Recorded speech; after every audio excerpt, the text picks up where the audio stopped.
Breaking news చూస్తున్నాం. ఇటు అమెరికాని bomb cyclone అతలాకుతలం చేసేస్తుంది. 50 ఏళ్ల చరిత్రలోనే అతిపెద్ద సైక్లోన్ అని చెప్పుకోవచ్చు. 6.5 కోట్ల మందికి పైగా ఈ సైక్లోన్ ప్రభావితం చేసే అవకాశం ఉంది.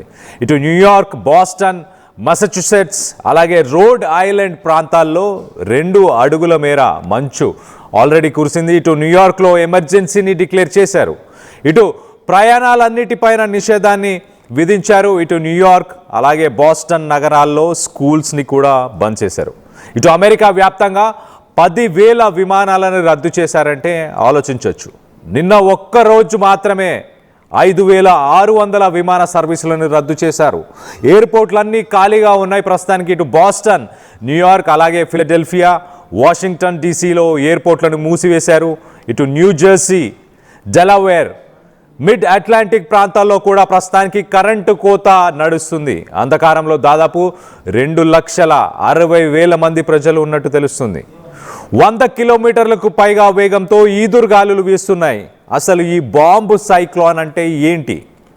ఇటు ఆర్కిటిక్ సర్కిల్ నుంచి పైన ఉన్న ఈ మంచు ఖండం నుంచి చల్లని గాలులు అమెరికా మీదుగా కిందికి వస్తుంటాయి. అలాగే కింద నుంచి ఇటు సముద్రం నుంచి లో ప్రెషర్ వేడి గాలులు రావడంతో మిడ్ లాటిట్యూడ్లో కొంత సైక్లోన్ లాంటి ఒక అల్పపీడనం ఏర్పడుతుంది. ఆ అల్పపీడనం హరికేన్ అంటే ఒక తీవ్రమైన తుఫాను కంటే హై స్పీడ్ గాలులను సృష్టిస్తుంది. అలాగే ఇటు మంచు, వెట్ స్నోని కూడా, అలాగే లో టెంపరేచర్స్ని కూడా, వీటన్నిటిని కూడా సృష్టిస్తుంది. సో లో టెంపరేచర్స్ ఉంటాయి, చలి ఉంటుంది, మంచు కురుస్తుంటుంది, వెట్ స్నో. ఆల్రెడీ ఇటు రోడ్ ఐలాండ్లో ఒకసారి మనం చూస్తే కనుక 32 ఇంచెస్ స్నోఫాల్, ఇటు న్యూయార్క్లో 20 ఇంచెస్ స్నోఫాల్. సో అలాంటి స్నోఫాల్, అలాంటి లో టెంపరేచర్స్ వల్ల దాదాపు ఇటు మొత్తంగా 6.5 కోట్ల ప్రజలు ఒక్కసారిగా వాళ్ళందరినీ ప్రభావితం చేయబోతుంది. దానికి సంబంధించిన విజువల్స్ని మనం చూస్తున్నాము. ట్రావెల్ రిస్ట్రిక్షన్స్ మొత్తంగా ఇటు ఈస్ట్ కోస్ట్ అలాగే నార్త్ ఈస్టర్న్ స్టేట్స్ అని చెప్పుకోవచ్చు. అమెరికాకు సంబంధించిన నార్త్ ఈస్టర్న్ స్టేట్స్ అలాగే ఈస్ట్ కోస్ట్, ఈ రాష్ట్రాల్లో ఉన్న ప్రజలందరూ ప్రభావితం అవుతున్నారు. 10,000కు పైగా ఫ్లైట్స్ని ఆఫ్ చేశారు. ఇటు ట్రావెల్ బ్యాన్ని కూడా తీసుకొచ్చారు. ఇప్పుడు అక్కడున్న గవర్నమెంట్స్ ఏమంటున్నాయంటే అసలు ప్రజలు బయటికి రాకండి, మీరు సాధారణంగా కార్లలో ట్రావెల్ చేసే పనులు ఏం పెట్టుకోకండి, అసలు బయట నడిచే పరిస్థితులు కూడా ఉండవు, నడిచే పరిస్థితులు కూడా అంటే జీరో విజిబిలిటీ, ఎదురుగా మనుషులు ఉన్నారా ఏముంది అనేది కూడా కనిపించని పరిస్థితులు నెలకొంటాయంటూ చెప్పుకొచ్చే ప్రయత్నం చేస్తున్నారు. ఇటు వర్జీనియా నుంచి మెయిన్ ఈస్ట్ కోస్ట్, అమెరికాకు సంబంధించిన కోస్టల్ ఏరియాస్ అన్నీ కూడా ప్రభావితం అవ్వబోతున్నాయి. అలాగే మేజర్గా ఇటు న్యూయార్క్, పెన్సిల్వేనియా అలాగే న్యూజెర్సీ అలాగే మసాచుసెట్స్ మొత్తంగా 6 లక్షల నుంచి 7 లక్షల స్క్వేర్ కిలోమీటర్లు ప్రభావితం అవబోతున్నాయి, హెవీలీ ఇంపాక్ట్ అవ్వబోతున్నాయి అన్నట్టు చెప్పుకొస్తున్నారు. ఒక్కసారి కంపారిజన్లో చెప్పుకోవాలంటే సౌత్ ఇండియా మొత్తంగా ఎంత ఎఫెక్ట్ అవుతుందో అంత ప్రాంతం ఇప్పుడు అమెరికాలోని నార్త్ ఈస్టర్న్ స్టేట్స్ అలాగే ఇటు ఈస్ట్ కోస్ట్కి సంబంధించిన స్టేట్స్ అన్నీ కూడా ప్రభావితం అవ్వబోతున్నాయి. ఇప్పుడు ఒక్కసారిగా దానికి సంబంధించి ఎలాంటి సేఫ్టీ మెజర్స్, ఎలాంటి సేఫ్టీ నార్మ్స్ ఇటు అక్కడున్న ప్రభుత్వాలు తీసుకోమంటున్నాయి అవి కూడా చెప్పే ప్రయత్నం చేస్తా. ప్రస్తుతానికి ఇటు స్టేట్స్ ఆఫ్ ఎమర్జెన్సీ, ఎక్కడైతే ఎమర్జెన్సీని డిక్లేర్ చేశారో ఆ రాష్ట్రాల పేర్లని మీకు చెప్పే ప్రయత్నం చేస్తా. ఒకసారి మనం చూస్తే కనుక ఇటు న్యూయార్క్లో ఎమర్జెన్సీని డిక్లేర్ చేశారు, పెన్సిల్వేనియాలో ఎమర్జెన్సీని డిక్లేర్ చేశారు, న్యూజెర్సీలో ఎమర్జెన్సీని డిక్లేర్ చేశారు, అలాగే కనెక్టికట్ అండ్ మసాచుసెట్స్ ఈ రాష్ట్రాల్లో ప్రస్తుతానికి ఎమర్జెన్సీని డిక్లేర్ చేశారు. అలాగే ఎవరు బయటికి ట్రావెల్ చేయకూడదు అంటూ చెప్పుకొస్తున్నారు. సో నేషనల్ గార్డ్ అనే ఆ బృందాలను కూడా ప్రస్తుతానికి డిప్లాయ్ చేసింది అక్కడ గవర్నమెంట్. ఎమర్జెన్సీకి సంబంధించిన ఎక్విప్మెంట్ని కూడా ముందుగానే రెడీ చేసుకున్నారు.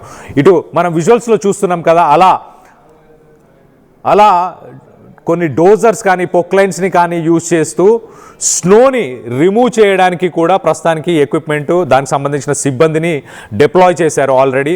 సో ప్రజలు ఎవరు బయటికి రాకుండా ఉండడం, అలాగే ఓన్లీ ఎమర్జెన్సీకి సంబంధించిన వెహికల్స్ని మాత్రమే అలౌ చేస్తామని చెప్తున్నారు. ఎవరైతే వీటిని ఉల్లంఘించి బయటికి వస్తారో వాళ్ళ మీద భారీ ఎత్తున ఫైన్లు కూడా వేస్తారు అంటూ ఇటు అమెరికా ప్రభుత్వం చెప్పుకొస్తుంది. సో రోడ్స్ని క్లియర్గా ఉంచడానికి, రోడ్స్ని క్లియర్ చేయడానికి, అలాగే ఎమర్జెన్సీ వెహికల్స్ వెహికల్స్ వెళ్ళడానికి మాత్రమే ఇటు న్యూయార్క్ సిటీ, న్యూ జెర్సీ, అలాగే రోడ్ ఐలాండ్, అలాగే కనెక్టికట్, న్యూ జెర్సీ, పెన్సిల్వేనియా ఈ ప్రాంతాల్లో ప్రస్తుతానికి ట్రావెల్ బ్యాన్స్ అయితే విధించారు, ఎవరు బయటికి రాకూడదని.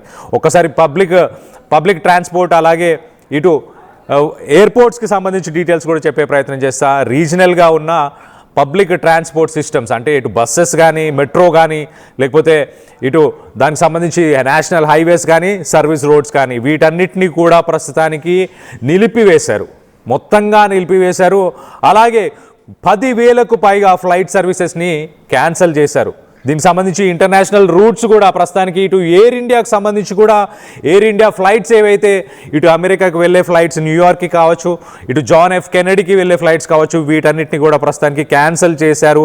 ఎయిర్ ఇండియా కూడా తగిన జాగ్రత్తలు తీసుకోండి, ట్రావెల్ చేసే వాళ్ళందరూ కూడా ఎయిర్పోర్ట్స్లోనే ప్రస్తుతానికి నిలిచిపోయారు. ఇటు ఎయిర్పోర్ట్స్ పరిస్థితి ఒక్కసారి మనం చూస్తే మనం విజువల్లో చూస్తున్నాం, న్యూయార్క్ కానీ ఈ ఏరియాస్లో ఉన్న ఫ్లైట్స్ మొత్తంగా 98% ఫ్లైట్ సర్వీసెస్ని కూడా ప్రస్తుతానికి నిలిపివేశారు. అలాగే ఒక్కసారి స్కూల్స్ అలాగే మున్సిపాలిటీస్కి సంబంధించిన వాటి గురించి, ఆఫీసెస్ గురించి కూడా ఒక్కసారి చెప్పే ప్రయత్నం చేస్తా.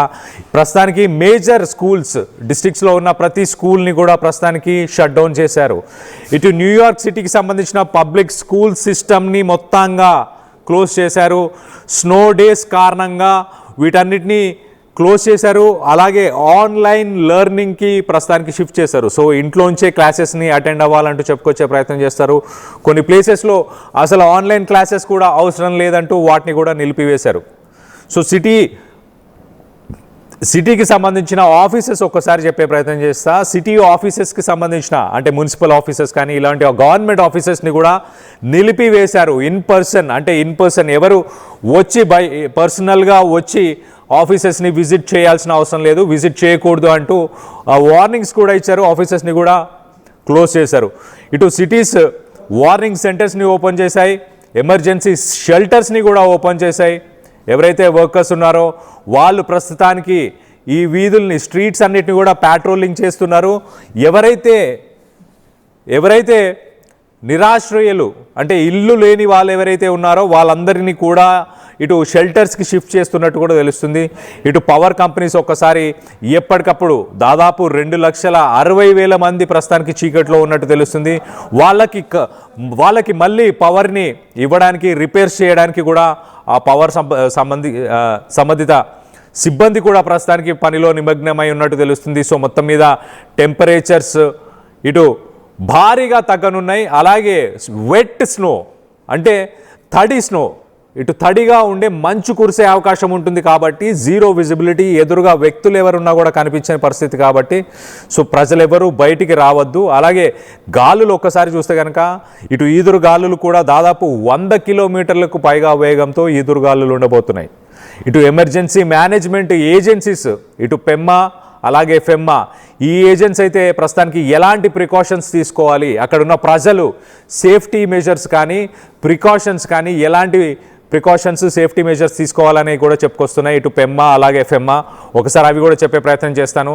ఇటు మీరు ఎటువంటి ట్రావెల్ని కూడా ప్లాన్ చేయకుండా ఉండండి, avoid all sorts of travel అంటూ చెప్పుకొస్తున్నారు. వైట్అవుట్ కండిషన్స్ అంటున్నారు. వైట్అవుట్ కండిషన్స్ అంటే పూర్తిగా తెల్లగా ఉండబోతున్నాయి, పూర్తిగా ఎదురుగా ఏ ఉండబోతుందో కూడా తెలియని సిట్యువేషన్ అంటూ చెప్పుకొస్తున్నారు. సో డ్రైవింగ్ చేస్తే ముందుగా ఏమున్నాయో కూడా తెలియని పరిస్థితి, అలాగే ఈవెన్ నడిచినా కూడా ఎదురుగా ఏముందో కూడా తెలియని పరిస్థితి. అలాంటి ఎక్స్ట్రీమ్లీ డేంజరస్ కండిషన్స్ అంటూ చెప్పుకొచ్చే ప్రయత్నం చేస్తున్నారు. Extremely dangerous conditions.